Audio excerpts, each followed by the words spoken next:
오늘 우리에게 주시는 하나님의 말씀은 누가복음 11장 5절에서 13절입니다. 예수께서 그들에게 말씀하셨다. 너희 가운데 누구에게 친구가 있다고 하자. 그가 밤중에 그 친구에게 찾아가서 그에게 말하기를 여보게 내게 빵 3개를 구워주게. 내 친구가 여행 중에 내게 왔는데 그에게 내놓을 것이 없어서 그러네 할 때에 그 사람이 안에서 대답하기를 나를 괴롭히지 말게. 문은 이미 닫혔고 아이들과 나는 잠자리에 누웠네.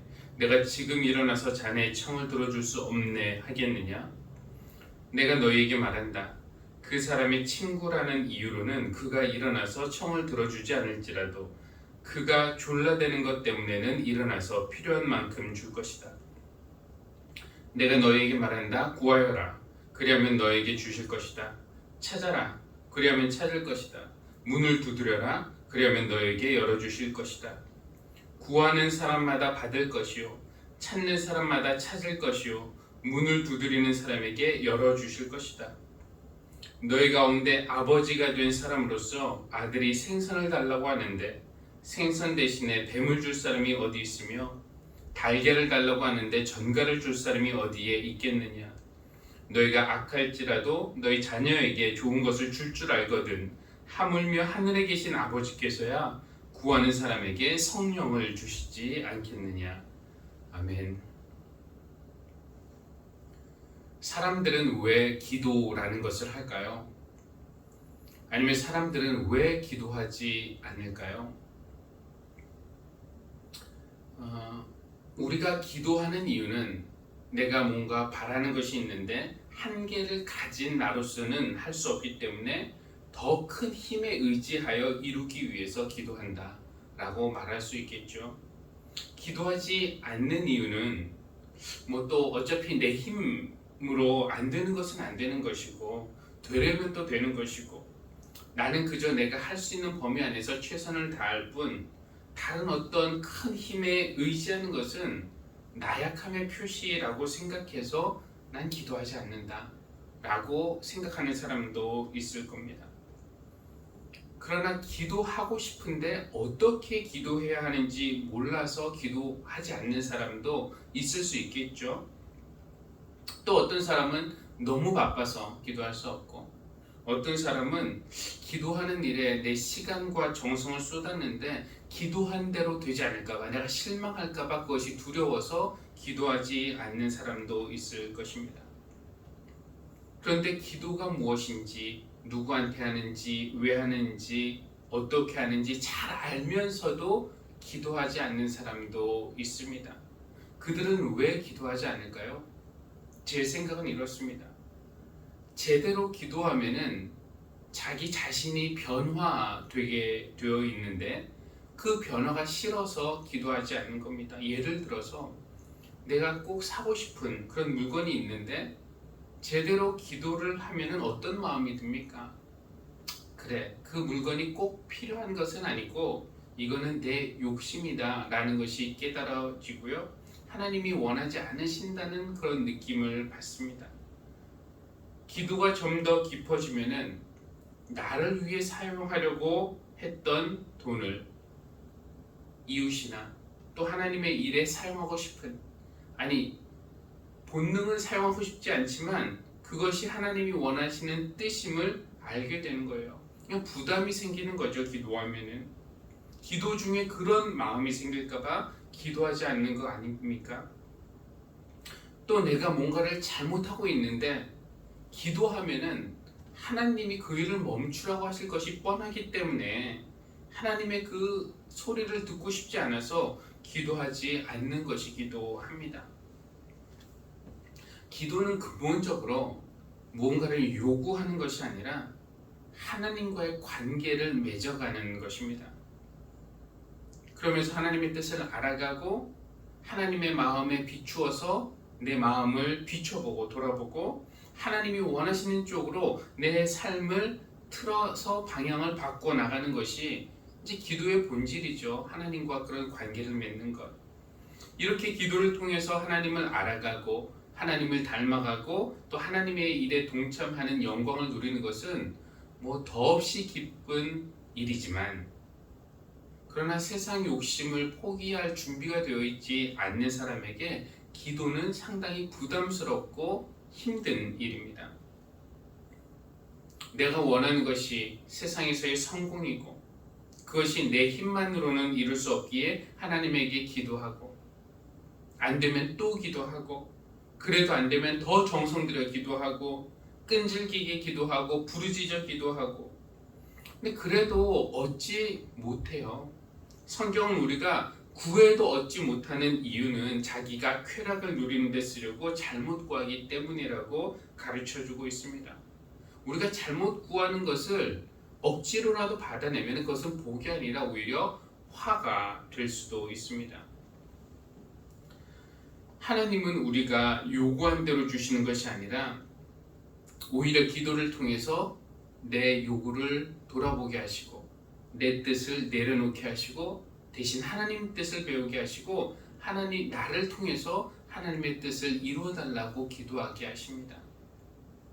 그런데 이렇게 말씀을 드리고 나니까 예수님이 제자들에게 기도를 가르쳐 주신 후에 들려주시는 비유가 조금은 이해하고 또 받아들이기 어렵게 느껴집니다. 왜냐하면은 내가 하나님 뜻에 맞게 구하든지 내가 원하는 대로 구하든지 어쨌든 졸라대기만 하면은 하나님이 들어주실 것이라고 우리 주님이 그렇게 말씀하시는 것 같기 때문인데요.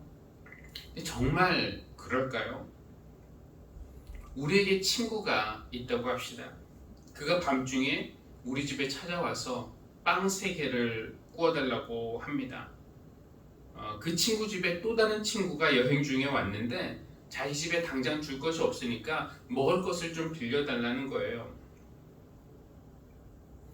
오늘날 상황으로 바꾸면 어떨까요? 주위에 24시간 여는 편의점이 없다고 가정하고 새벽 1시에 옆동에 사는 친구가 전화를 걸어서 나 라면 3개만 좀 빌려달라고, 자기 집에 손님이 왔는데 대접할 것이 없다고 하면은 우리는 어떻게 할까요?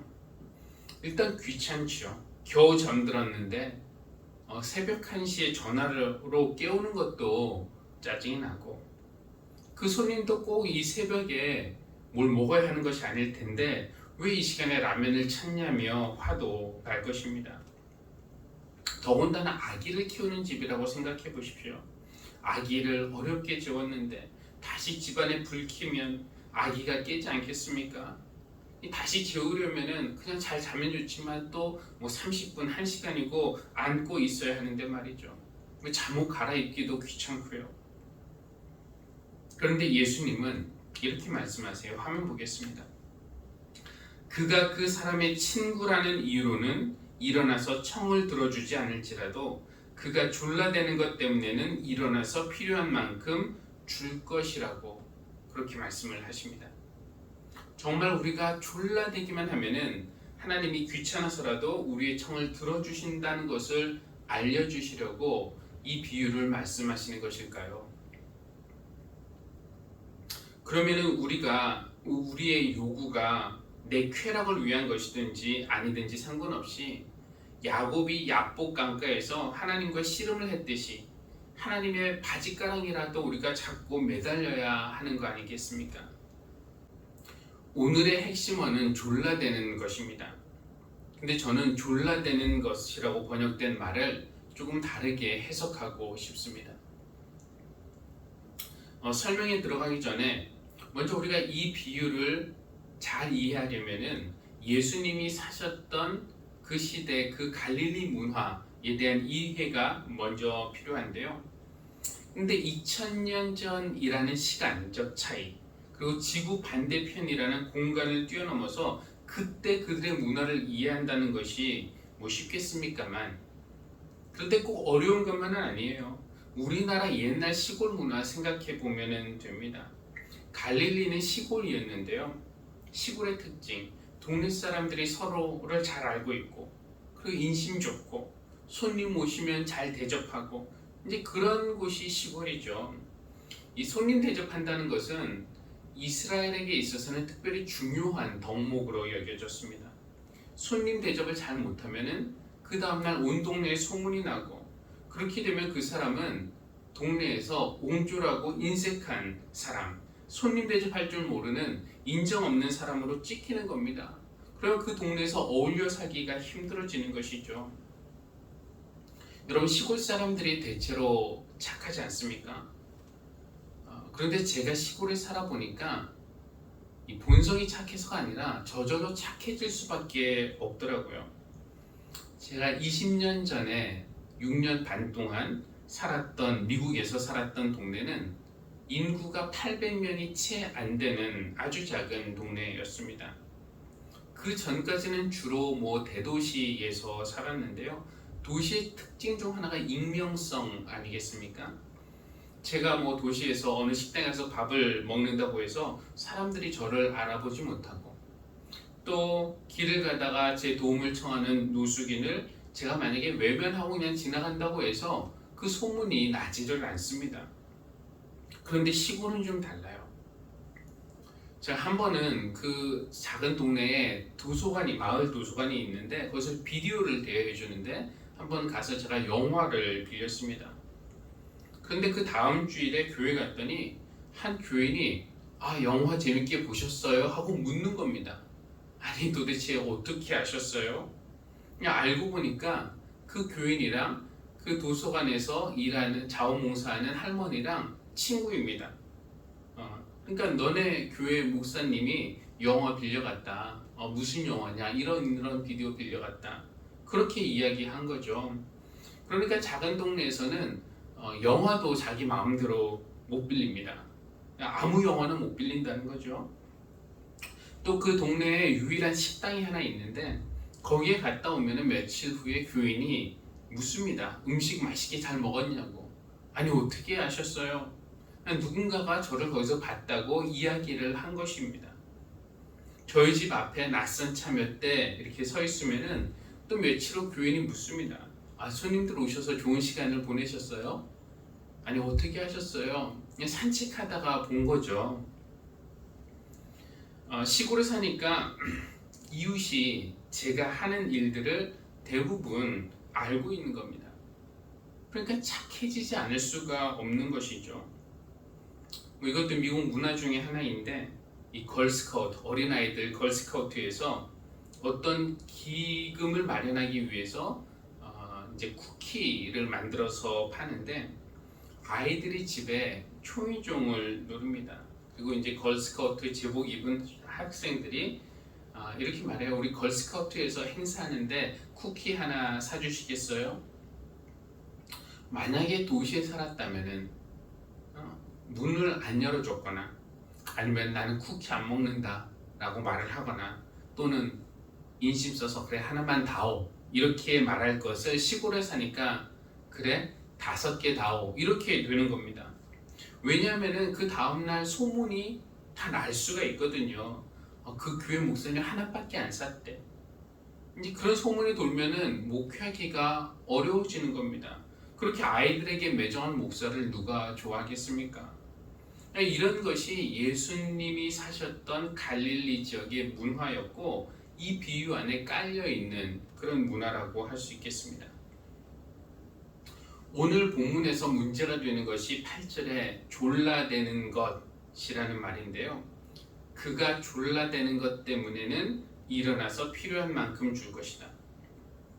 여기서 졸라대는 것이라고 번역된 그리스어 단어는 졸라대다, 강하게 청하다. 그래서 옛날 번역에서는 강청하다 이렇게 번역이 되게 됐는데, 그런 뜻도 있지만 더 본래적인 뜻은 창피함을 피하다, 면하다, 창피함을 모르다 이런 뜻을 가지고 있다고 합니다. 그러니까 창피함을 모르니까 하고 졸라대는 것이 가능한 것이죠. 그런데 다른 해석도 가능하다고 해요. 그가 졸라대는 것, 여기서 그를 빵을 구하러 온 친구가 아니라 집안에서 자고 있던 친구를 가리키는 대명사로 보고, 이 졸라댄다라는 말을 창피함을 피하다 라는 말로 보면은 어떤 번역이 가능하냐? 방 안에서 자고 있던 친구가 창피함을 피하려고 일어나서 찾아온 친구에게 필요한 만큼 줄 것이다. 그러니까 이제 두 가지 해석이 가능한 거죠. 첫 번째는 빵을 얻으러 간 친구가 창피한 줄도 모르고 졸라대는 것 때문에 그에게 빵을 줄 것이라는 것이고요. 두 번째는 자고 있던 친구가 창피함을 피하려고 친구에게 빵을 줄 것이라는 것입니다. 그가 만약에 내가 지금 일어나서 빵을 주려면은 뭐 가족 다 깨워야 되고 불도 다시 켜야 되고 안 된다 안 된다 이렇게 말하면은 그 다음날 온 동네 소문이 퍼질 것이고 그 동네 사람들은 저런 인정 없는 사람 이라며 손가락질 할 것이라는 거예요. 그러면 얼마나 창피합니까? 그런 창피함을 피하기 위해서라도 일어나서 친구에게 필요한 만큼 줄 것이다. 마치 걸스카우트에서 초등학생들이 교회 사택에 가서 쿠키 사달라고 하고 있고 그 부모가 그 세워놓은 차에서 기다리고 있으면은 그 작은 마을 목사로서는 사주지 않을 수 없는 것과 마찬가지입니다. 안 사주면은 창피하거든요. 그러니까 마음에 썩 내키지 않아도 쿠키를 좋아하지 않아도 저 감리교회 목사 참 인정도 없고 우리 걸스카우트에 전혀 관심도 없더라 라는 소문의 주인공이 되는 창피함을 피하기 위해서라도 넉넉하게 사줄 수밖에 없는 겁니다. 이 두 가지 해석이 다 가능하겠지만 저는 두 번째 해석을 더 좋아하는데, 만약에 첫 번째처럼 해석하면은 여기에는 오해의 소지가 있습니다. 우리가 졸라대는 것 때문에 하나님이 응답하신다라고 하면은 우리의 기도가 하나님께 졸라대는 기도가 되어야 한다는 결론을 내릴 수밖에 없죠. 두 사람이 기도를 할 때 제 생각에 더 능력 있는 기도는 기도자의 마음이 하나님 마음에 가서 닿았느냐 이걸로 결정을 해야 할 것 같은데, 이 해석에 의하면은 누가 끈질기게 졸라대느냐에 따라서 더 능력 있는 기도자가 정해지는 것입니다. 하나님 손에 복이 들어있고 누가 끈질기게 하나님을 귀찮게 하느냐에 따라서 그 복을 차지할 수 있다면은 그럼 기도가 얼마나 값싼 그런 도구가 되는 것입니까?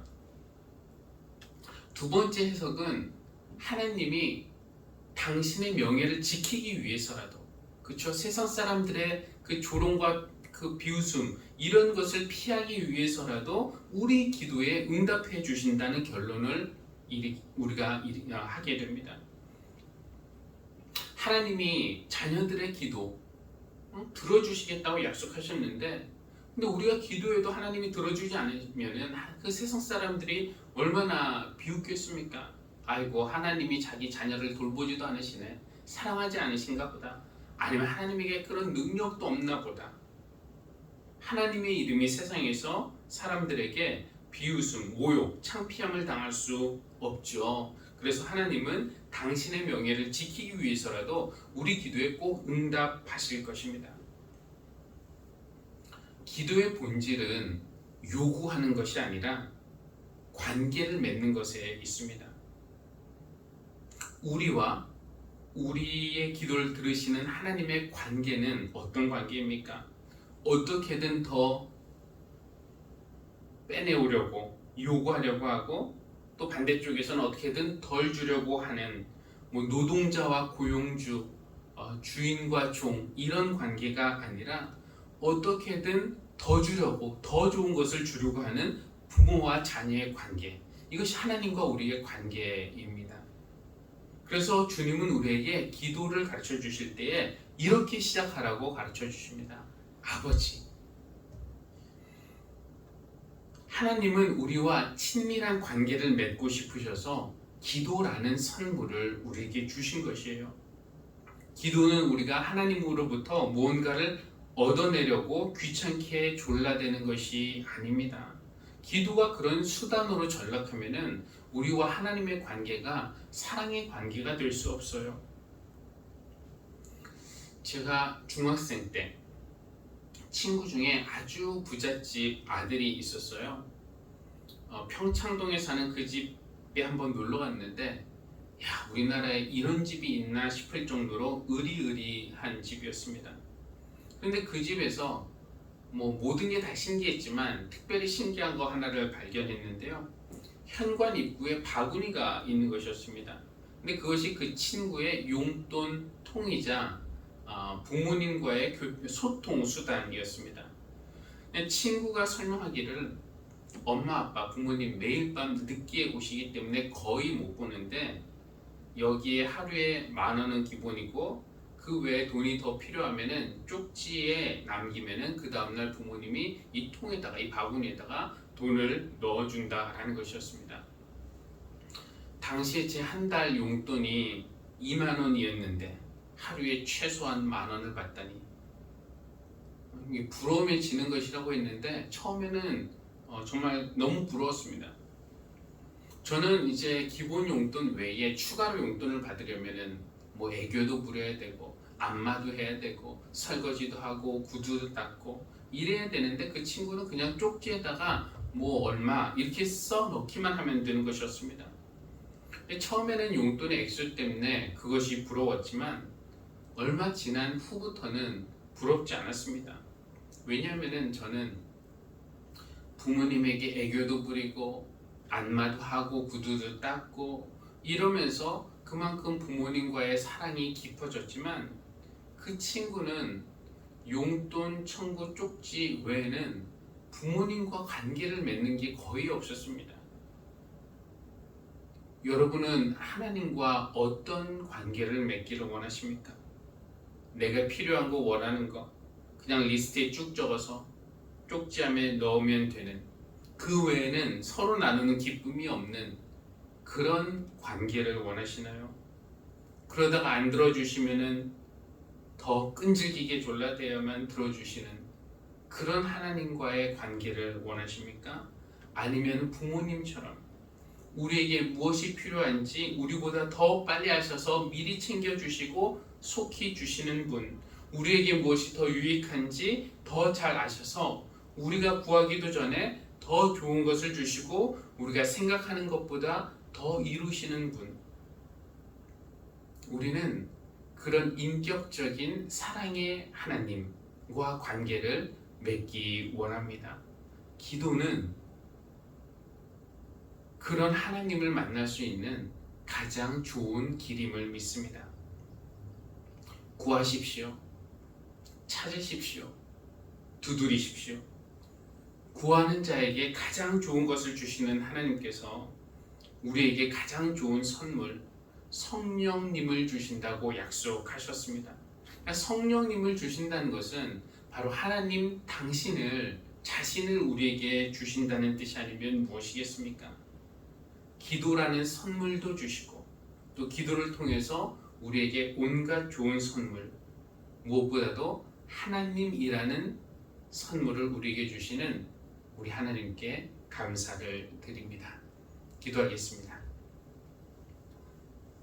하나님, 우리에게 기도라는 선물을 주시고 또 기도가 어떤 것인지 가르쳐 주시니 감사합니다. 하나님이 우리와 맺고 싶은 관계는 고용주와 노동자, 주인과 종의 관계가 아니라 부모와 자녀의 관계임을 깨닫습니다.